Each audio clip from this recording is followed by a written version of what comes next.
Find your place in your Bible with me this morning, if you will, at the Gospel of Luke, chapter 10. The Gospel of Luke, chapter 10. We're talking today about loving where you live. Loving where you live. Now, when I say that, I'm not talking about I live in the state of West Virginia, or I live in the state of Ohio, or I live in the state of Kentucky, and I just love where I live. I hope that's true, and that may be true for you, but that's not what we're talking about. I'm not talking about I love my neighborhood and the closeness of everybody in my neighborhood, or I love living in my rural setting where I'm out away from everybody. I hope you love your neighborhood. I hope you love that rural setting wherever you want to be able to live. I hope you love where you live, that you love that locality. But when we talk today about loving where we live, we're talking about loving the people that God has placed around us right where we live. In other words, our mission field is right there before us. Our mission field is right there around us. Our mission field are those people that are in the network of people that are a part of our lives already.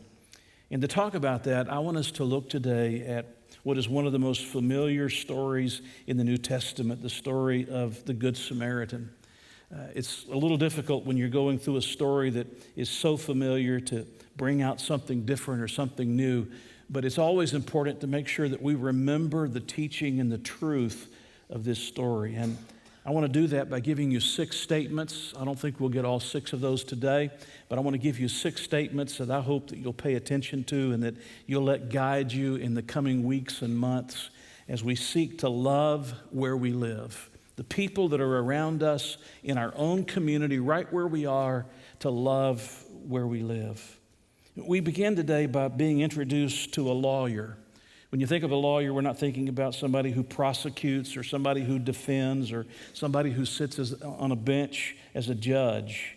We're thinking about somebody who is a student of the Old Testament law. Actually, it goes beyond that. We're thinking of somebody who is a scholar in the Old Testament law. More than 600 commandments in the Old Testament. And they have studied them and they know them and they understand them and they're teaching them to the people. And this lawyer is going to come to Jesus and is going to ask Jesus a question. Whether he's asking in a nefarious way or not will be discovered as we go through here, but he's going to ask a question. And we begin in verse 25. And behold, a certain lawyer stood up and tested him, saying, "Teacher, what shall I do to inherit eternal life?" And before we go further, let me just tell you what we're going to discover as we go through these following verses. You're going to find a lawyer's question, then you're going to get Jesus' counter question, then you're going to find the lawyer giving an answer, and then you're going to have Jesus giving a command. And you see that pattern on 2 separate occasions in the verses from verse 25 down through verse 37. The lawyer asks the question, Jesus asks a counter question, the lawyer answers that question, and then Jesus gives a command. And so this student of the law, this scholar of the law, wants to know from this one that he calls a rabbi. By calling him a teacher, he's referring to him as a rabbi, somebody who is teaching and discipling others. He says, I want to know what you have to do to inherit eternal life. Well, you don't ever put Jesus to the test. Jesus always puts us to the test. And so Jesus gives a counter question in verse 26. He said to him, that is, Jesus said to him, what is written in the law? What is your reading of it? In other words, you're a student of the law. You're a student of the Old Testament. And let me hear what your answer to your question would be. And Jesus turns it right back on him and causes him to have to go into what he has studied and what he thinks is the right answer to that question. Well, the lawyer comes back with the answer, verse 27. And he answered and said, you shall love the Lord your God with all your heart, with all your soul, with all your strength, and with all your mind, and your neighbor as yourself. Now, we know those as the 2 great commandments, to love God with all of our being, to love our neighbor as ourselves. Something that you'll find interesting is that while we're going to be talking today and probably next week about loving your neighbor as yourself, that Luke also gives us an answer as to what it means to love the Lord your God with all of your heart, your soul, your strength, and your mind. He does that in verses 38 to 42. He tells a story about Jesus going to Mary and Martha's house. He's going there to enjoy a meal together with them. And Mary and Martha are busy together trying to get everything ready for the arrival of Jesus. And finally, Jesus comes to their house. And Martha continues to stay busy, probably in the kitchen, around the table, trying to make sure everything is in place and all the fixings for the meal are all together like they're supposed to be. But where do we find Mary? We find Mary sitting at the feet of Jesus.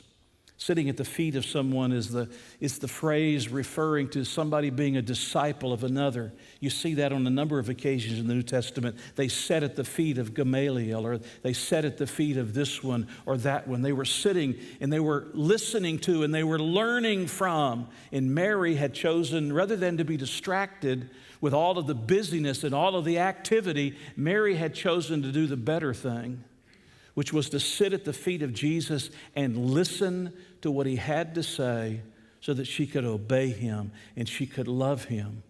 And that becomes a definition for what it means to love the Lord your God with all your heart, with all your soul, with all your strength, with all your mind.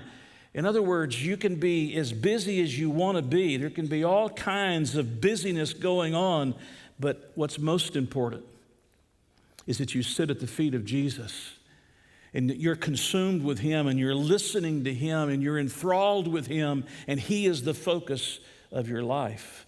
But that's not where we're going to spend our time today. We're going to look at the second of these commandments. This lawyer says back to Jesus, your neighbor, you're to love your neighbor as yourself. 9 times. You find it first back in the book of Leviticus, but 9 times you find that commandment repeated in the New Testament. You're to love your neighbor as yourself. You're to love where you live. You're to love your neighbor as yourself. Well, it continues in verse 28, and he said to him, you have answered rightly, Jesus says. You have answered rightly. Do this, and you will live. Now, what should have happened at this moment is that this lawyer should have fallen down on his face before Jesus and said, what I need is mercy and what I need is grace, because I can never perfectly love the Lord my God with all of my heart, soul, mind, and strength.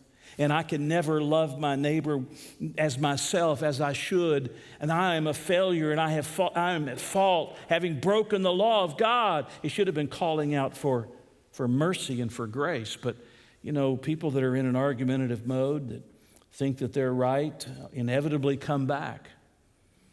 And he comes back with a question. Here we come with the pattern again. Remember, the lawyer asks a question. Jesus gives a counter question. The lawyer gives an answer, and then Jesus gives a command. The lawyer comes back with a question. This second beginning of this pattern that we see. Verse 29, but he, wanting to justify himself, said to Jesus, and who is my neighbor? Now, I don't know if you see this or not, but I want you to see it. This man at this moment is trying to separate people into 2 categories. Those who are his neighbors and those who are his non-neighbors.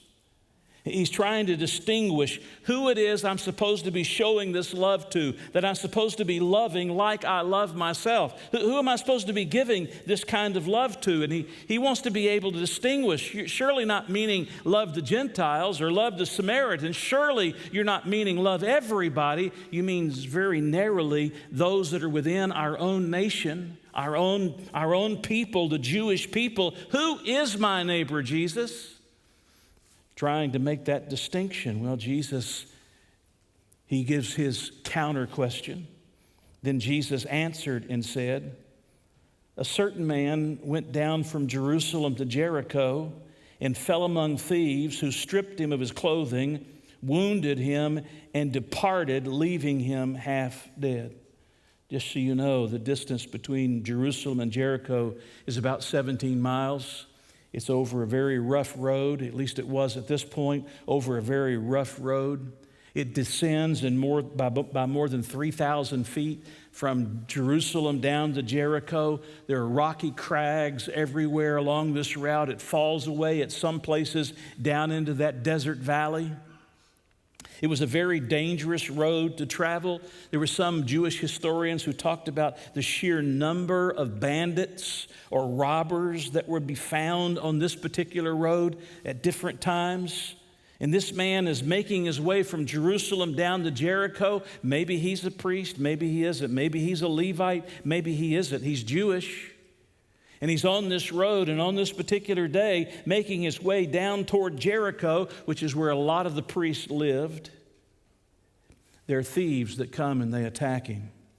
They strip him of his clothing, and they leave him wounded, and they leave him half dead. The phrase half dead is a phrase that means he's as good as dead. He's virtually there.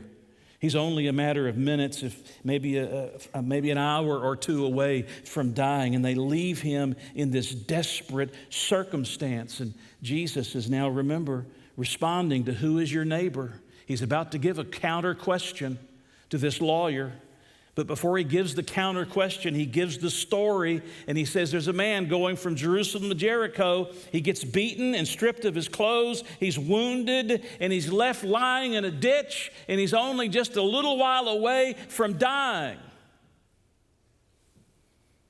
You ever feel like that? Ever feel like the world has beaten you and stripped you of everything?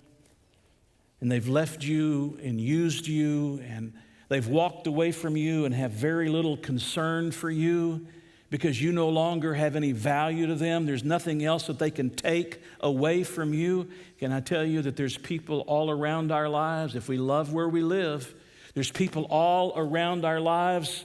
There's people all around our neighborhoods. There's people all around our offices and on our building sites. There's people everywhere who feel exactly that way. The bandits and the robbers have stripped them and taken everything from them. And they find themselves in desperate circumstances, just trying to cling to what little bit of life they have left. And that's the story that Jesus is drawing for us. But then he's going to do something that's going to shock every person who's listening to this story. He begins in verse 31. He says, "Now by chance, a certain priest came down that road." What do the priests do? The priests serve around the temple, don't they? They are the ones who were helping with the sacrificial system. Some of them would have been involved in lighting the candle inside the holy place. They would have been involved in the singing and the choirs and the various things that were taking place. They were involved in representing God to man and man to God. And the priest comes down that road, and when he saw him, he passed by on the other side. And we might liken that priest to the pastors, maybe to the deacons of the church, maybe to the elders, or if you want to give us one of those high titles, the bishops. And you might like it to those that are in the professional ministry, if you will. That's their vocational ministry. And here is that man in a vocational ministry. And what does he do? He simply ignores this man. He passes on the other side of the street. Do you see that? He goes to the clear other side of the street, and he walks past the man and gives him no assistance. Doesn't even stop to hardly even look at him. He obviously sees that he's there, but he doesn't give him hardly any attention at all, other than to see him and to move away from him. You wouldn't think that a priest would act that way, would you? You wouldn't think that a pastor or a deacon would act that way, would you? It gets worse. Verse 32, likewise. In other words, in the same fashion, a Levite. Who are the Levites? They are the ones who assist the priests. The priests came through the family line of Aaron. The Levites obviously come from the son Levi. They are the assistants to the priests. They had their various responsibilities around the temple and their various responsibilities in the worship of God. And a Levite comes by. This would be like the people in our church that are sitting here today or those that are watching us today. These are church people. These are the people who serve. These are the people who work and give of their time and give of their lives. Likewise, a Levite, when he arrived at the place, came and looked and passed by on the other side. Interesting, isn't it? And unlike the priest who just simply went to the other side, at least the Levite comes over and looks at the man and then passes by on the other side of the road and leaves him laying in the ditch half dead. Just momentarily, this man will pass into eternity. Just momentarily, this man's life is going to ebb away. Which brings me to the first of the 6 statements I want you to write down. And it's this: we have to open our eyes and see. We have to open our eyes and see. You might say, Pastor, but both of those men saw him. The priest saw him and went to the other side of the road. The Levite goes over toward him and looks at him and then goes to the other side of the road. They both saw him. Yeah, they both saw him, but they didn't really see him. The priest and the Levite saw a bloody body, but they didn't see a person of value and worth. They saw a sad situation, but they didn't see an individual who desperately needed someone to help. You have to ask the question, why in the world would the priest and the Levite respond in this fashion? Was it because they were in a hurry to get home? Was it because they were afraid of being ambushed? I mean, the danger that existed for the man who's beaten exists for them as well. Was it because they didn't want to get blamed for beating the man up? You know, somebody bending over him and say, you did it. And they didn't want to be blamed for it? Or was it because they were concerned about ritual impurity? If I touch that man and he dies, then I'm going to have to go through this ritualistic process to even get qualified again, to go back and render my service at the temple. Or was it because they thought that he was already dead, maybe? We're not told why it is that they simply see this man go to the other side of the road and they walk on past him and they leave him laying in the ditch. What I have to say to you today is that we have to open our eyes and we have to see. We have to see like Jesus sees. We have to recognize that every person is a person of value and every person is a person of worth. We've become so jaded in our society. I sometimes find myself so jaded in the society in which we live, where we see so many troubled people and so many broken people that we just get to the place that it's as if we don't even really see them, though we see them.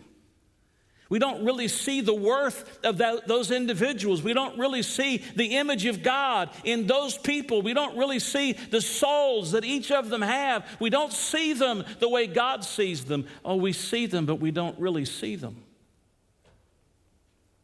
And the story of the Good Samaritan is a reminder that if you're going to love where you live, you've got to open your eyes and you've got to see. You say, it's difficult. I know it's difficult. It's hard at times. It's painful at times.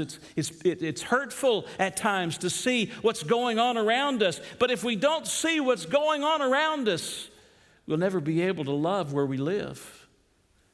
We'll never be able to love our neighbor as ourselves.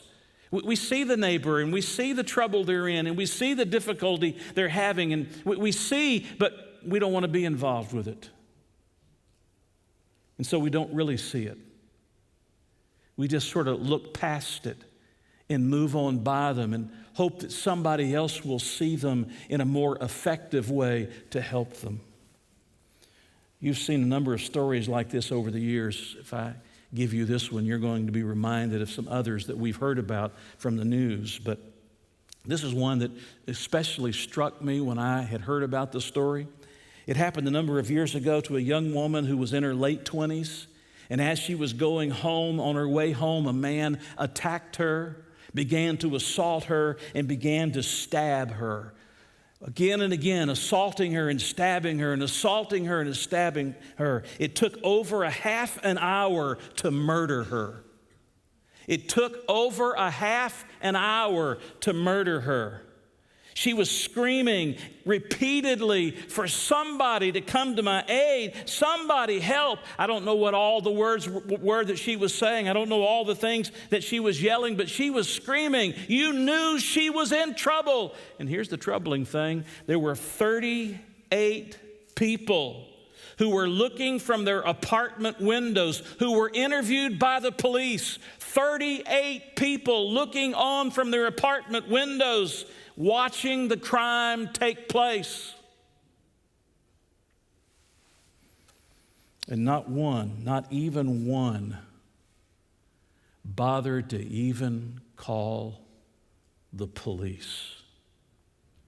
Let alone go down and do something to try to save this woman's life. 38 people interviewed by the police that saw what was taking place, looking at it through the windows of their apartments, didn't even call the police. They saw, but they didn't see. They're like the Levite and the priest, and they see something, but they don't see the value of the person. They don't see the worth of the individual. They don't see the image of God in that individual. And when they were interviewed as to why they hadn't done anything, the most common response they heard back was, we just didn't want to get involved. We just didn't want to get involved. If we're going to obey this command of Jesus, or this command of God, that we're to love our neighbor as ourselves, it means that we've got to open our eyes and we've got to see. Those people that are laying in the gutters of the streets today are people that matter to God. Those people who have a needle in their arms and are overdosed and they desperately need a Narcan treatment to revive them are people who bear the image of God. Those people who are going through the difficulties of life and they barely have their heads above the poverty line are people that matter to God. And we as the church have got to open our eyes and we've got to see. We've got to quit burying our heads in the sand. We've got to quit acting as if we didn't notice. We've got to quit saying, I just don't want to get involved. That's really not my place to get involved. We have to open our eyes and see. But do you know what really makes the difference in this story? And do you know what's about to happen that Jesus is about to say that is scandalous? Jesus is about to make a hero out of someone in this story that is absolutely scandalous to the Jewish people. And as you already know, it's a Samaritan. I don't have time to take you back to give you the history of the Samaritans, but just for the shortened version, it's Jews who intermarried with Gentiles so that you have a mixed race of people. And the result of that is what? The Jews disliked the Samaritans, and the Samaritans disliked the Jews. You remember in John chapter 4 when Jesus goes through Samaria and sits down at the well, and the Samaritan woman comes out, and Jesus says, would you give me something to drink? And the woman says, what are you doing, a Jew, asking me, a Samaritan, for a drink of water? Because the Jews have no dealings with the Samaritans. That was the temperament, that was the spirit, that was the attitude. And yet, what is Jesus about to do? Jesus is about to go past somebody who is a priest and somebody who is a Levite who has no question as to their nationality. And he's about to use a character that is scandalous when the Jews thought of it. Notice he goes on, verse 33. But a certain Samaritan, as he journeyed, came where he was, and when he saw him, here's what makes the difference. He had compassion. Will you circle the word compassion? He had compassion. What was it that the priest lacked? Compassion. What was it the Levite lacked? Compassion. What was it this lawyer asking these questions lacks? Compassion. He lacked compassion. But there was a Samaritan, and this Samaritan comes down this road. He sees this man, And what is scandalous in the story is that the one who has compassion is the one that the Jews, for the most part, despised. That brings me to my second statement this morning. Not only do we have to open our eyes and see, we have to open our hearts and feel. We not only have to open our eyes and see, we have to open our hearts and feel. What does it mean to have compassion? It means to be moved emotionally. It means to be moved deeply within yourself. It means to have pity. It means to feel the hurt in your own heart that somebody else is feeling. Now, I understand that's difficult. Again, we have compassion fatigue. A lot of us have compassion fatigue. There isn't a week that goes by. Most of the time, it's not a day that goes by. That there isn't somebody who calls me or contacts me or comes to see me whose life isn't falling apart in some fashion. They're not broken in some fashion. And some nights you go to bed and you think, do I have any more compassion to give? And sometimes you feel the same way. Do I have any more compassion to give? But I want to remind you that Jesus looked on people with what? He looked on people with compassion. He looked on cities and he saw people and he had compassion on those people. You remember the story that Jesus tells a little bit later in the Gospel of Luke chapter 15 about the prodigal son? And the son takes his inheritance and he goes down and he squanders his living so that he has nothing left. And he's down here in a pig pen and he comes to himself and he says, you know what I've got to do? I've got to go home. And even if it means being a servant in my father's house, it's better than where I am now. And the son begins making his way home. And you read between the lines, you know that the father is out there every day looking for his son to come home. And when he sees his son crest that hill, though that son has wasted his entire life and wasted everything about his life, when the father sees his son coming, what does it say about him? It says he had compassion on him.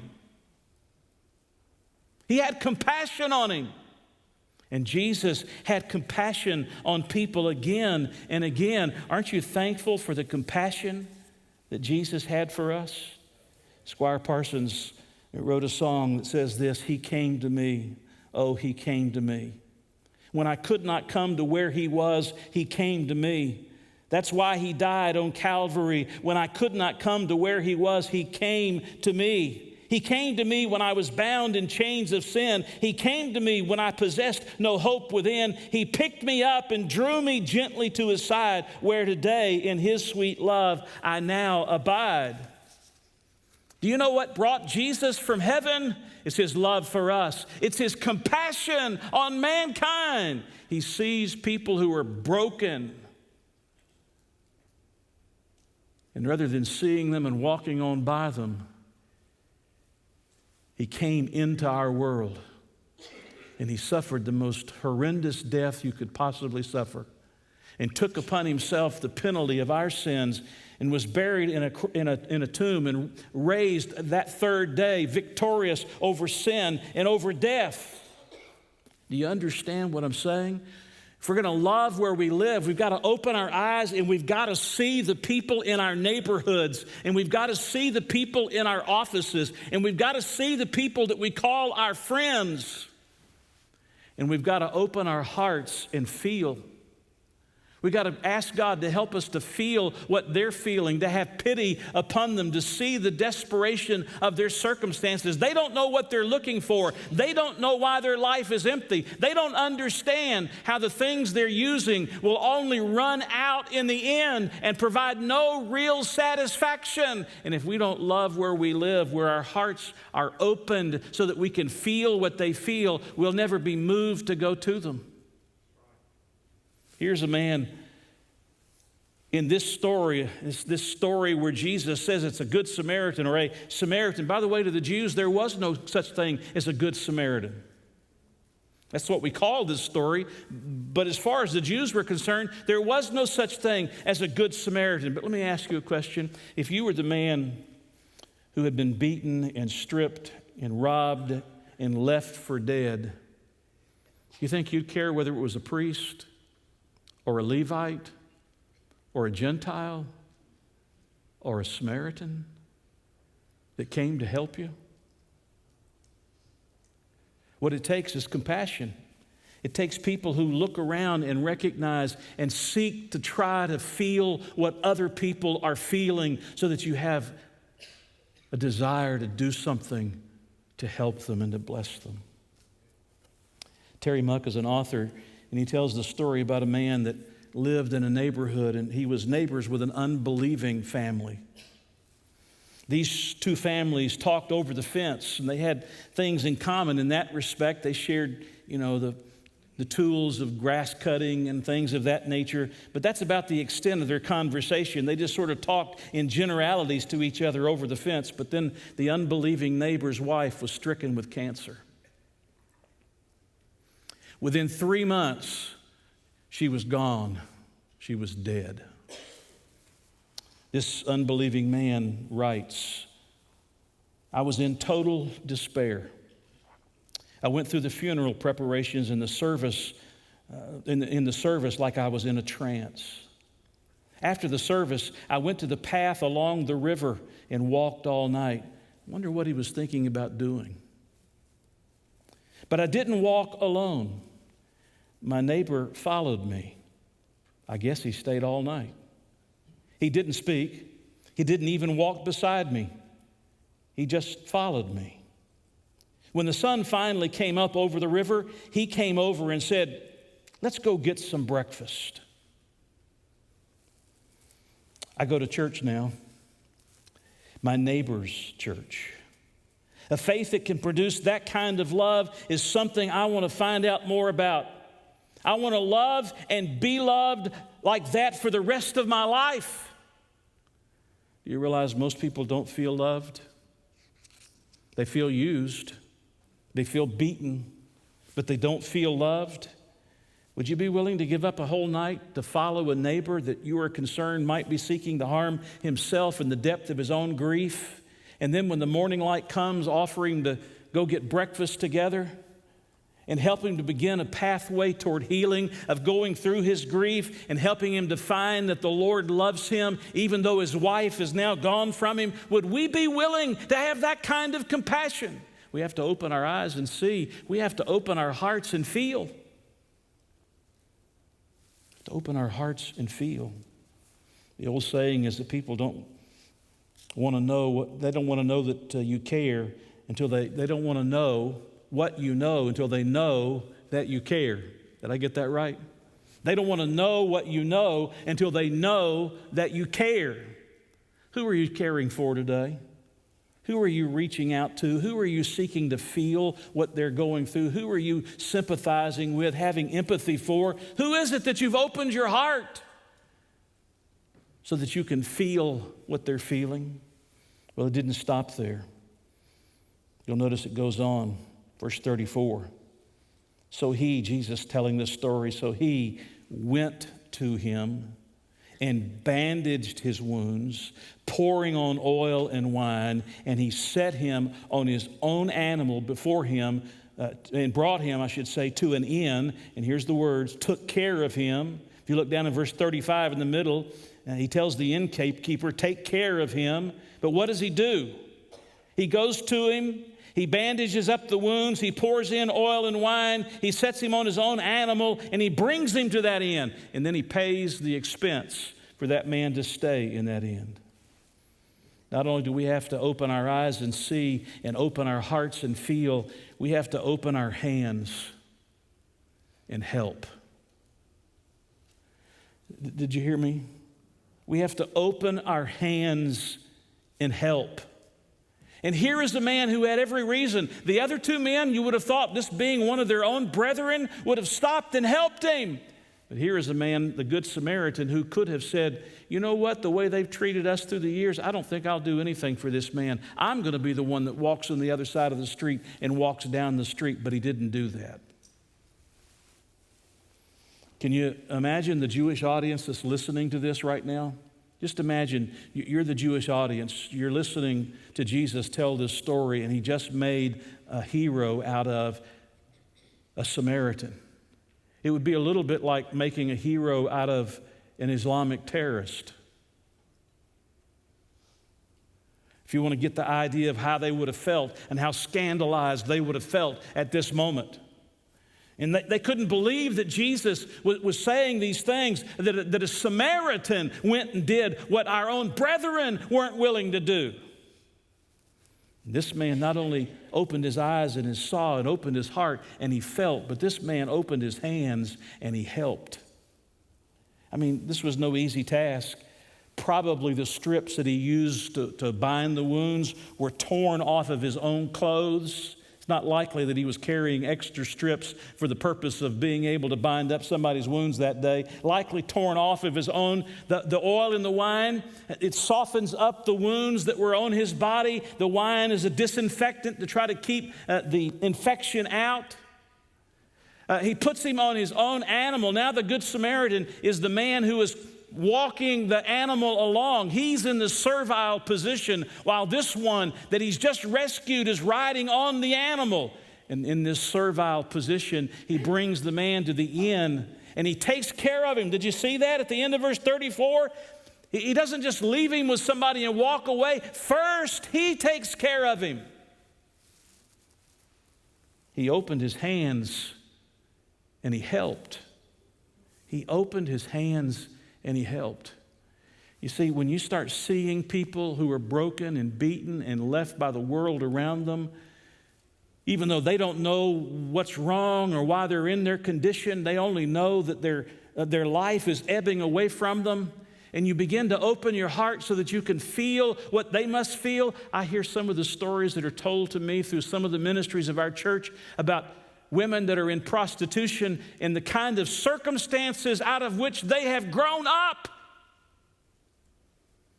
Maybe if you stopped and listened to their story, you'd feel a little differently about rescuing those women, right? But then they opened their hands. He opened his hands and he went to help. Let me bind up your wounds. Let me pour in some disinfectant. Let me put some oil on it that'll help to begin the healing process. Let me get you to a safe place where you'll be okay. Let me put my hands to this. Did the Levite do that? Did the priest do that? Did the preacher do that? Did the members of the church do that? It was the least likely person who did that. He put his hands to the task in order to help a man who was beaten and he was broken, even though they were by nature enemies of one another. You have watched, I know, the various presidents give the State of the Union. I don't know if there was one this year or not. I don't remember there being one. But we've seen the State of the Union addresses by the presidents, and you know that generally at some point the president's going to stop his speech, whatever he's saying, and he's going to point to somebody that's up in the gallery who is an American hero. Not a military person, just an everyday, ordinary kind of an individual who's an American hero. Have him to stand or have her to stand, and everybody's going to applaud that person. It was President Ronald Reagan who started that tradition. He introduced a man by the name of Lenny Skutnik. And it became so popular with the following presidents that the reporters, when they were moving toward that day of the address, the State of the Union address, that they would start asking the question, who is the Skutnik this year? Who is the Skutnik this year? Who is the hero this year? Do you remember Lenny Skutnik? Google his name. Skutnik, Lenny Skutnik. Google his name and watch the video for yourself. Lenny Skutnik was a federal worker who was walking down the street just minding his own business until on that particular day, Air Florida Flight 90 crashed into the Potomac River. The flight had just taken off. It was going from Washington to Florida. It developed ice on its wings and it couldn't get elevation. It was just trying to clear the Washington's 14th Street Bridge, but instead it went down into the Potomac. In those moments, there were 6 people. Everyone else died. There were 6 people who were thrown out of that plane into the freezing waters of the Potomac River. They began immediately working, the EMS began immediately working to try to bring those 6 people, but their rafts, they couldn't get over the ice, they couldn't get out to them. And finally they get a helicopter that comes out and lowers down a rope.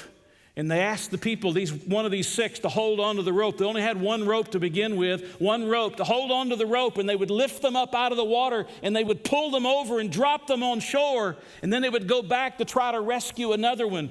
One of those that was in the river was a woman. She was so frozen, 30 minutes of time in that river, and you're dead.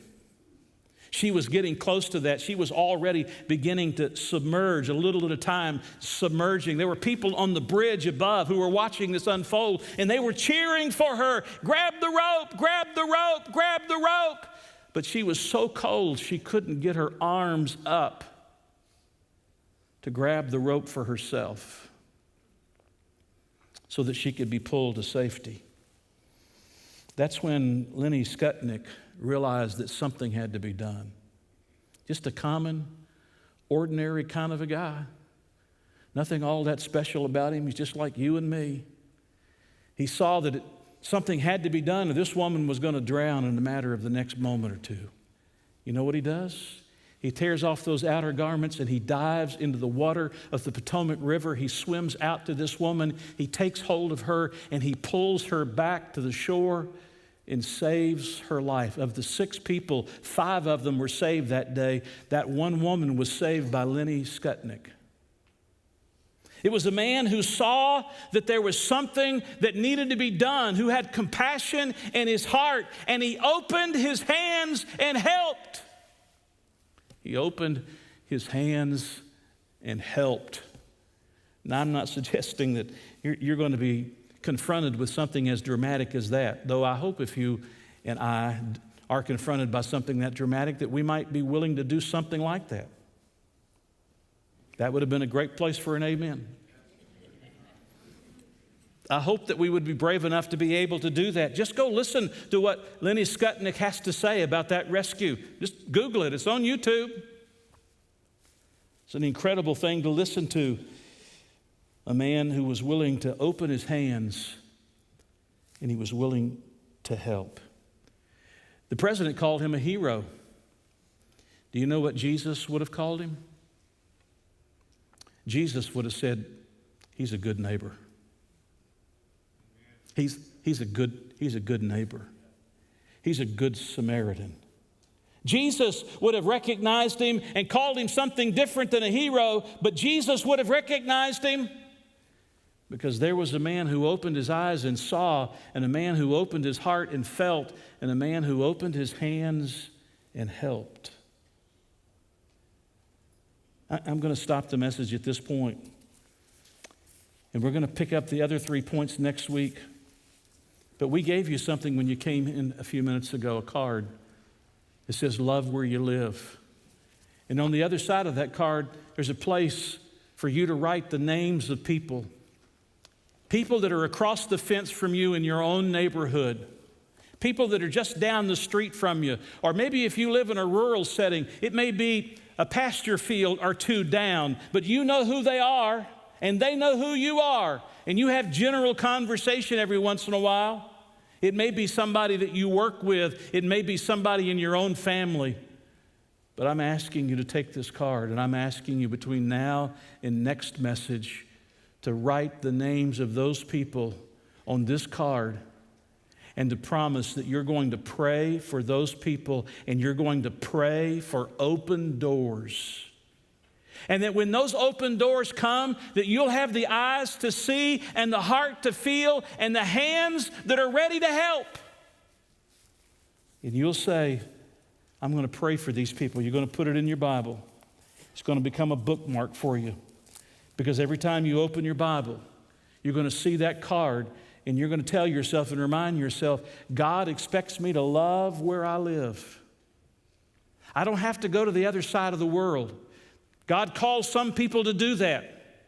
For us, it's to the other side of the street or to the other side of the fence or the other side of the office hallway. And we see and we feel and we put out our hands and we say, let me help you. Let me help you. And you commit yourself to praying again and again and again for these dear people. You know why I want you praying for them? You say, I'm not going to write that down. I'm going to keep it in my mind. You won't pray for them, and you won't see when they have a need. If you don't write it down, and you don't bring it out, and you don't call their name out, and visually look at it, and verbally say it again and again, you won't see, you won't feel, and you won't put your hands out to help. You start praying, you start thinking about these people on a regular basis, and all of a sudden, you know what happens? This has happened so many times to people that I know. All of a sudden, they've been praying for somebody, they've been thinking about somebody on a regular basis. All of a sudden, they see an open door. And they see an opportunity. And the opportunity is for me to love where I live. I don't have to go to the other side of the world. He put me in my mission field. It's my neighborhood. It's my workplace. It's my school. That's my place. That's my place to love. And I'm going to start loving people right where I am.